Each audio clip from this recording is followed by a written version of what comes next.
পরকীয়ায় বাধা, পথের কাঁটা সহায়তা স্ত্রীকে খুন করল স্বামী। ঘটনার ব্যাপক চাঞ্চল্য ছড়িয়েছে মুর্শিদাবাদের ডোমকলে। একাধিক মহিলার সঙ্গে পরকীয়া স্বামীর। পরকীয়া আটকাতে গিয়ে খুন হলেন স্ত্রী, অভিযোগ মৃতার পরিবারের। মৃতার নাম সাকিনা বিবি। শনিবার সকালে ঘটনাটি ঘটেছে মুর্শিদাবাদের ডোমকলের দক্ষিণনগর এলাকায়। পরিবারের অভিযোগ, সাকিনার স্বামী আবুল বাসার বলেন যে একটার পর একটা একাধিক মেয়ের সঙ্গে পরকীয়ায় জড়িয়েছিলেন। বাধা দিতে গেলে স্ত্রী সাকিনার ওপরে মানসিক এবং শারীরিকভাবে অত্যাচার করত, পাশাপাশি মারধরও করত। শেষমেশ খুন করে পালিয়ে যান স্বামী। পরিবার সূত্রে জানা যায় যে ধারালো কোনো অস্ত্র দিয়ে প্রথমে গলা কেটে খুন করে, পরে বালিশ চাপা দিয়ে পালিয়ে যায়। সকালে জানাজানি হতেই পুলিশ গিয়ে মৃতদেহটি উদ্ধার করে। অভিযুক্তের খোঁজে তল্লাশি চালাচ্ছে পুলিশ এবং পুরো ঘটনার তদন্ত শুরু করেছে ডোমকল থানার পুলিশ।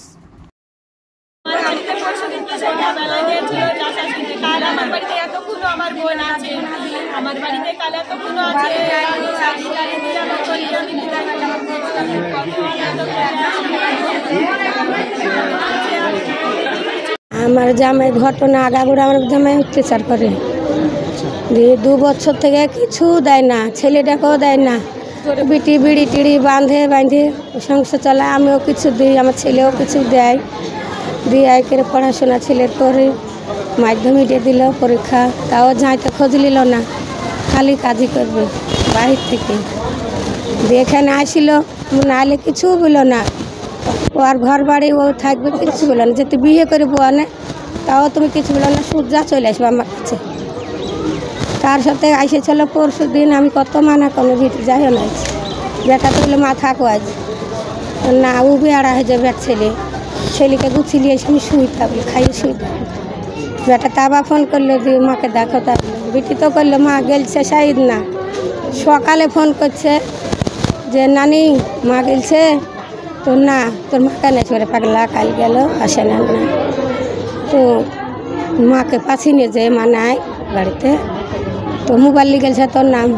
আর একটা মেয়ে পাঁচজোর আছে, দেওয়ার মেয়ে হতো, সে বললো আমার মোবাইলও লাইনি, উন্নাও লাইনি, চটিও লাইনি। তাহলে কী বললি আমাকে তোরা? আমি রাস্তায় ছিটি পড়েছি। আর ফোন তুলছে না। কতক্ষণ পর একটা মেয়ে ফোন করে বলতে পারছে না। বলছে কী হলো গো বলো, কী হলো গো বলো, কে তুমি শাহিদের নানি? তো হ্যাঁ, শাকিলা নাই। তাহলে আমি কী করবো? প্রথম থেকে ঝামেলা চলতো স্বামী স্ত্রীর মধ্যে। হ্যাঁ, আমার বিটির দোষ দক্ষিণের লগের একটা বড় ছেলেটুকু দোষ থাকবে না। স্বামী তো অত্যাচার করতো, খুব অত্যাচার করতো। তার মধ্যে এই সালিশি সভা হয়েছিল, এই নিয়ে কি মীমাংসা হয়েছিল? হ্যাঁ, একবার হয়েছিল। কি জন্য এই অত্যাচার করতে জানতে পেরেছেন? অত্যাচার লিব না, তোকে ভাত দেব না, এই বল ভাল লাগে। আপনার বৌমা বলছিল ওই লোকের সম্পর্ক অন্য কোনো মেয়ের সঙ্গে। ও তো সারা কাল একটা ছেড়বে আর একটা ধরবে, একটা ছেড়বে আর একটা ধরবে। তার জন্য কি আপনার মেয়েকে অত্যাচার করতে? ঘর লেগে কি মনে হচ্ছে, খুন করেছে না কি? খুন করেছে। আর উচিত সাজা খুন করেছে। আর আমি সাজাচ্ছি, আমি কিচ্ছু চাইনি। ওর গলায় আমার ছেলে কোনো দিন বলে না যে আমি মরবো, আমাকে ভাত দেবেন, আমি চলে আসবো, আমি আর ভাতও খাবো না। অন্য জায়গায় পরকীয়া ছিল, ওই মেয়েকে বিয়ে করে 2 বছর থেকে সংসারে টাকা পয়সা কিছু দেয় না, সব আমার শাশুড়ি চালায়। দিয়ে স্বামীটা মানে ঈদের এসেছে, বাইরে থাকে, কিন্তু মাঝে মাঝে বাড়িতে আসে, অশান্তি করে, তেড়ি দেয়। 2বার সালিশি হয়েছে, একবার ছেড়ে দিয়েছিল। দিয়ে সব কিছু ঠিক পর আবার কালকে হঠাৎ শুনছি, আজকে সকালবেলা আমরা শুনছি যে মেরে ফেলেছে। ওর ছেলে ফোন করে বলছে যে আমার মাকে মেরে ফেলেছে। গলায় দাগ, গালে দাগ, সম্পূর্ণ গায়ে ধুলো, মানে খুব কষ্ট দিয়ে মেরেছে। পরিবারে ওদের স্বামী স্ত্রীর মধ্যে অশান্তি চলত।